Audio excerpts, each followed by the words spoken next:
Ayun mga kaelo, ayun na.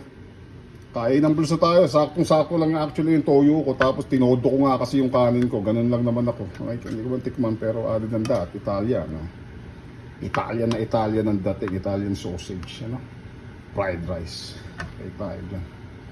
Other than that, mga ka-El Diablo, maraming salamat again sa panonood niyo sa akin. At ito na naman po tayo sa ating munting fried rice. At as what Mr. El Diablo saying at the end of this video is keep it tight, real and clean. Haluin nyo lang na maigi para mag-even out yung kulay nung toyo tsaka nung ano. Okay na, di ba? Hindi na masama, di ba? Fried rice, wala.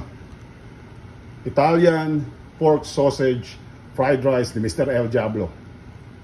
Howdy boys and ladies, gents and women's, girls. Love you guys all. See you guys next.